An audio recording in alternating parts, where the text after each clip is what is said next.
guys, welcome back to my channel, or welcome if you are new. As you guys know, Valentine's Day is just around the corner. So in this video, I'm gonna make some DIY paper flowers that you can make for your Valentine. You can find so many different ways to make these on Pinterest, so I don't really know who to give credit for this idea, but here are 3 of my favorite ways to make these paper flowers. So let's start with the first one. For this one, you will need some paper. I am using a page from this sketchbook, which is around 80 GSM, but you can also use normal paper or colored paper, whatever you have. After that, you're going to cut them into thin strips. I'm using this paper cutter and I'm not really measuring them, as you can see, but I know I'll get a lot of comments asking for measurements. So they're about 1.5 centimeter wide, and the length can vary depending on how thick you want your roses to be. So you should have strips that look like this. Then the first step is to fold the strip like this, and do this for each and every one, and the smaller part of the fold will be the stem of your flower and the longer will be your petals.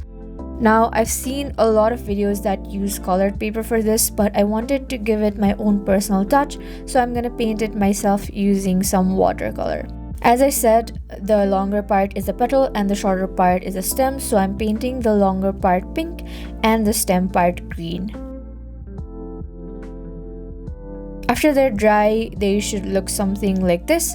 So now you're gonna start folding. Take the stem part and fold it in half like this, and then do it one more time in the same way so that it should look something like this. For the petals part, you will need to fold it like this so that there's a slight overlap, as you can see in the video, and then you're gonna start wrapping it around the middle.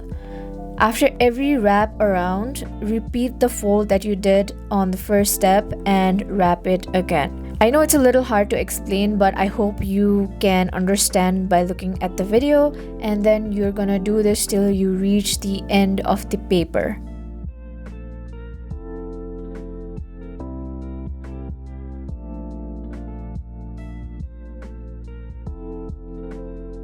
In the end, seal the end with some glue, and finally twist the stem part like this, but be careful while doing this so that you don't rip the paper. And there we have our first rose.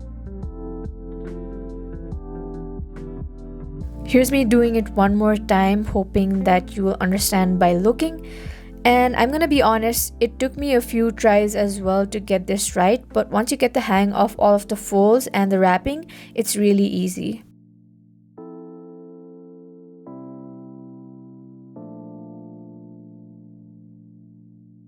I wanted to make a big bouquet of these tiny roses, so I'm making a couple more of these. When I had enough roses, I'm arranging them into a bouquet and tying it with a thread. Then I'm taking some scrap paper, you can use any kind of paper for this, and wrapping the bouquet with it. I feel like this is how they do it in the flower shops, but I'm just winging it. There's no particular way to do this. And I'm also adding a little pink ribbon, and there's our first paper flower bouquet done. I love how this one turned out, and you can also add a little note in your bouquet like I've done over here, and I just love how this one turned out.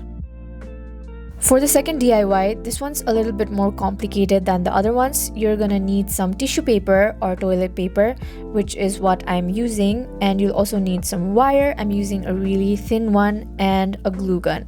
You don't need a glue gun, but it's a lot easier if you have one for this process. So first, you're gonna cut the wire. These are going to be the stem of the flowers, so you can cut them to the size that you want, and you don't really need to measure them. You can just cut them to be around the same size.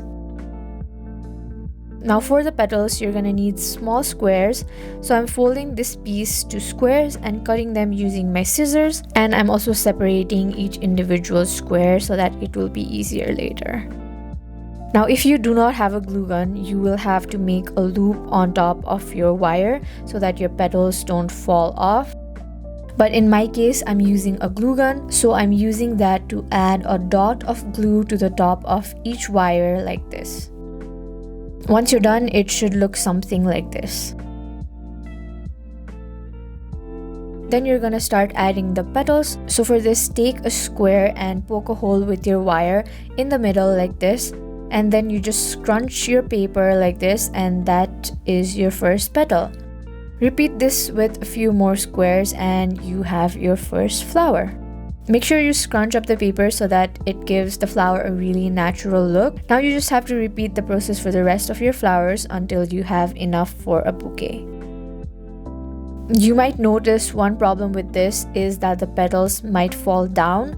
So I'm using my glue gun again to add a dot at the bottom so that the petals stay in place. Now you can paint these any color you like, but since I have a little pink theme going on, I will paint them pink.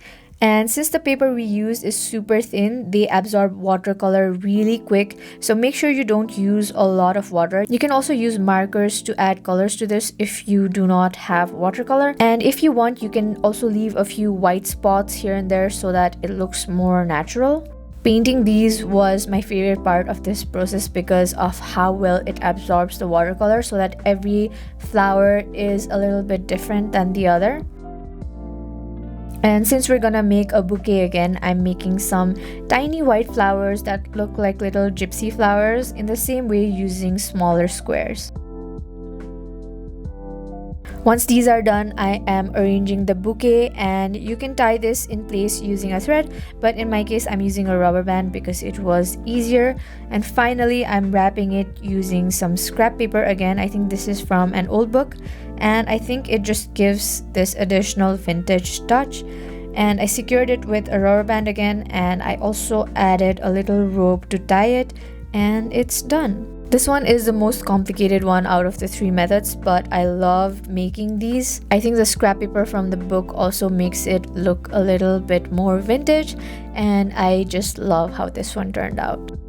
Let's move on to the final one, and this one in my opinion is the easiest one. So you need some toilet paper again. I think toilet paper works best for this, and again, the longer the roll of paper that you use, the bigger your rose is going to be. So we're going to make something that looks like this, and this was my first attempt using this method. So let's start. So you're gonna start with a fold at one end like this, and then another one again. Then you're going to twist the end part like that so it looks a little bit like a wrapper, and then you're going to fold the other part so that it looks like this. Then, leaving some space from the first twist, you're going to do another twist and then fold the other part again, and make sure that your twists stay in place, and just repeat the twist and fold and twist and fold until you reach the end. As you can see me doing it, it does not have to be perfect at all, as long as the twists kind of stay in place. And I feel like the more imperfect it is, the more natural your rose is going to look. So after all the twists and folds, you're going to start wrapping from one end so it slowly forms a rose like this. And you should have something that looks like this at the end. As I mentioned before, if you use a longer paper, you're going to get a bigger rose. Once it's done, you can secure the end with some glue or just twist the bottom part so that it stays in place. And now it's time to paint. I'm using pink again, and I'm just adding some darker highlights and some lighter highlights so that it looks like a realistic rose. For the stem, you can just use normal paper and paint it green, but I'm using some green colored paper and I'm rolling it into a long cylinder so that it looks like a stem, and I'm securing the end with some glue. Then you just need to attach them together, and I'm using my glue gun again, but you can always use Fevicol or some liquid glue of some kind, and I'm sticking the bottom part of the rose to the stem. I'm also painting the remaining bottom part of the rose green so that it blends with the stem. I wanted to wrap this rose as well, like how you get in the flower shops. So I'm using some scrap paper again. I tried a few different methods, but I realized that a square shape works best for this. And I'm rolling it into a funnel and sealing it with some glue. It should look like this, and then you just put the rose inside it. This is what it looks like, and this is one of the easiest ones, and I just love how it turned out. So that is 3 of my favorite ways to make paper flowers. Let me know in the comments which one was your favorite, and if you ever decide to recreate one of these, make sure to share them with me on my social media. So that is it for this video. Don't forget to leave a like if you enjoyed it and subscribe to the channel if you haven't already, and I hope I'll see you in the next one. Bye!